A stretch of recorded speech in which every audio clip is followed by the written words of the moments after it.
Hello বন্ধুরা, cook with মেরিতে স্বাগতম। আজ আমি আপনাদের জন্য নিয়ে এসেছি আমার নিজস্ব হোম স্টাইলে আরেকটি বাংলা রেসিপি, ইলিশ মাছের টক। বলা বাহুল্য, এটা আমার পরিবারের প্রিয় এবং আমি নিশ্চিত এটা আপনারও হবে। নাম থেকে বোঝা যায় লেবু বা তেঁতুল টক ব্যবহার করা হয়। এই রেসিপিতে ইলিশ সবচেয়ে বেশি ব্যবহৃত মাছ। কাতলা বা রোহু মাছও এই রেসিপিতে ব্যবহার করা যেতে পারে। সমস্ত উপাদান এবং প্রক্রিয়া নিচে উল্লেখ করা হয়েছে। আসুন সময় নষ্ট না করে শুরু করি এই সুস্বাদু রেসিপি।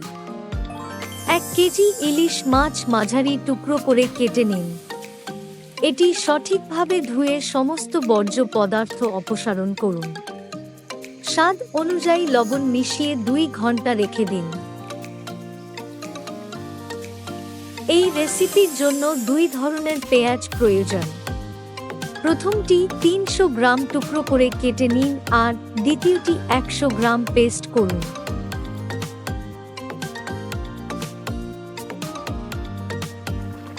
একটি হাঁড়িতে জল নিন যাতে মাছ ডুবে যায় এবং ফুটতে দিন। সামান্য লবণ যোগ করুন এবং তারপর ধীরে ধীরে ইলিশ মাছ যোগ করুন।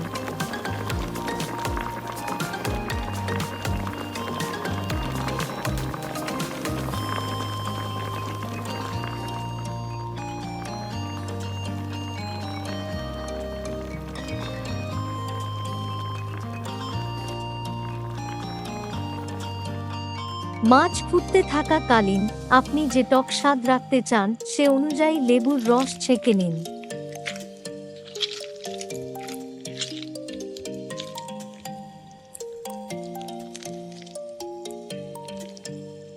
মাছ ভালোভাবে সেদ্ধ হয়ে গেলে আলাদা করে হাঁড়ি সহ রাখুন। একটি কড়াই গরম করে 150 মিলি সরিষার তেল ঢালুন। তেল গরম হলে সামান্য লবণ দিন এবং তারপর কাটা পেঁয়াজ দিন।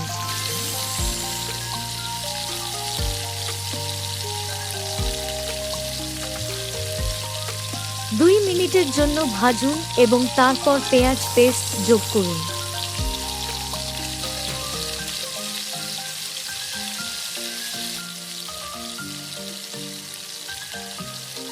পেঁয়াজ নাড়তে থাকুন এবং 10 মিনিট ভাজুন।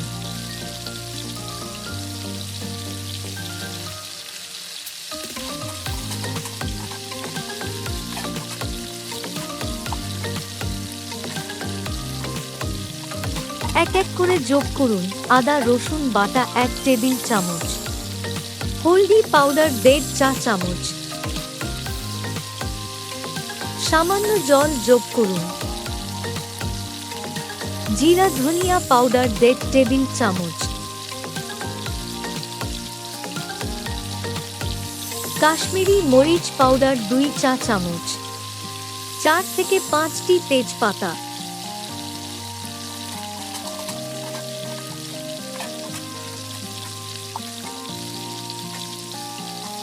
সামান্য জল যোগ করুন।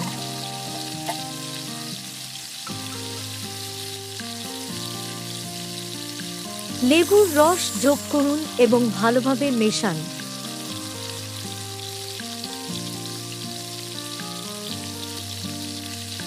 যতক্ষণ না তেল আলাদা হয়ে যায় ততক্ষণ মশলাটি ভালোভাবে রান্না করুন।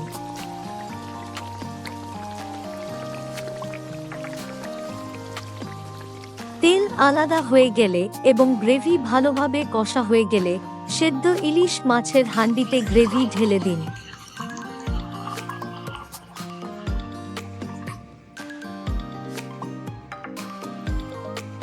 ধীরে ধীরে পুরো হাঁড়ি জুড়ে গ্রেভি ছড়িয়ে দিন এবং কমপক্ষে 10 মিনিটের জন্য ফুটতে দিন।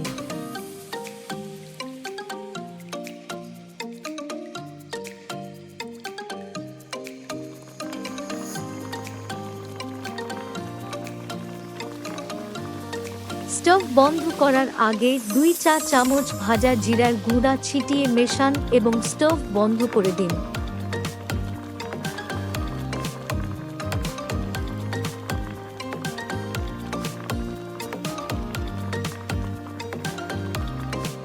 সুস্বাদু ইলিশ টক সেদ্ধ ভাতের সাথে উপভোগ করার জন্য প্রস্তুত।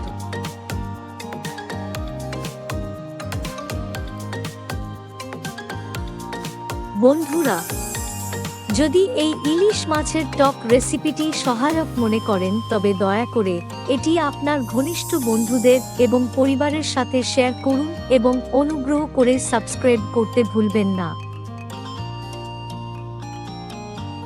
আমি শীঘ্রই আপনাদের জন্য নিয়ে আসব আরেকটি ঘরে তৈরি সুস্বাদু রেসিপি। ততক্ষণ পর্যন্ত আপনার স্বাস্থ্যের যত্ন নিন এবং নিরাপদে থাকুন। ধন্যবাদ এবং শুভকামনা।